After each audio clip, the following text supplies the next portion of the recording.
My name's Dan Harris. I'm a beekeeper. It's the 30th of May near Athens, Georgia.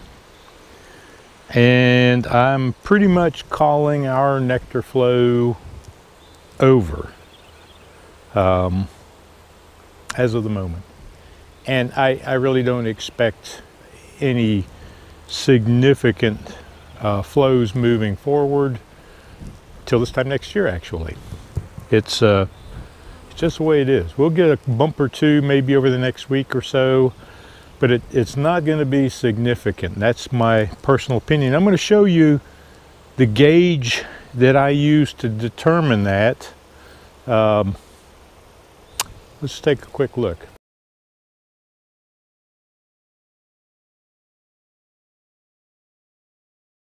First, if you look at this hive, and you see, this is not a bee beard. This is not a bee beard. This is not about heat. These are foragers that are unemployed. And you notice there are a handful. This is this hive has, as you see, 1, 2, 5 supers on it. And I put the last one on the 18th, so that's 12 days ago. Prior to that, it filled a super in 10 days and filled the super prior to that in 10 days and filled the super before that in 7 days. And the super from the first to the second super, it was several weeks, a couple weeks. So a couple weeks, a week, 10 days, and that's been on there 12 days. And I'll show you in a minute, they have put up very little nectar in the last 12 days. So got a big population,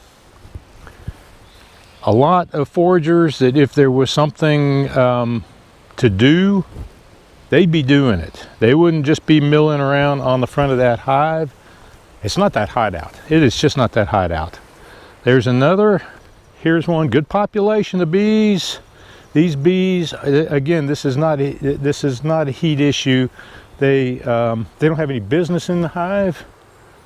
These are foragers. I opened these hives up and they're full of bees. Plenty of nurse bees.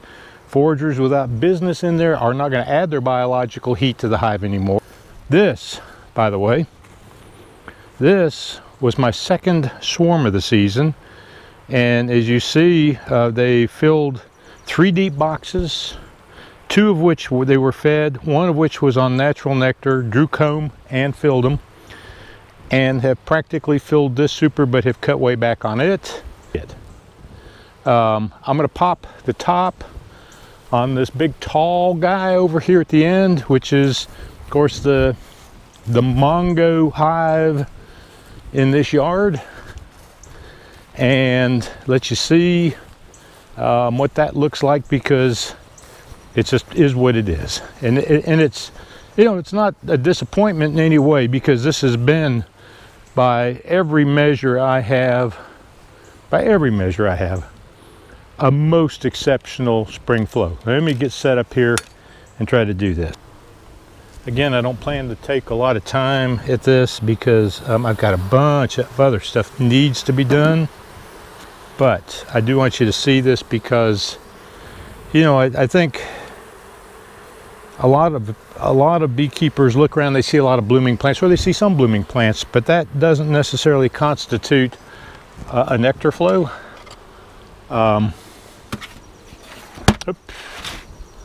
And if this was a full super up here, it would certainly be heavy, difficult to remove. I'm not going to remove the whole super. We're just going to pull a couple frames. There are a lot of bees up here. You can't see them. I could, I suppose, put the camera up there, but I'm not going to.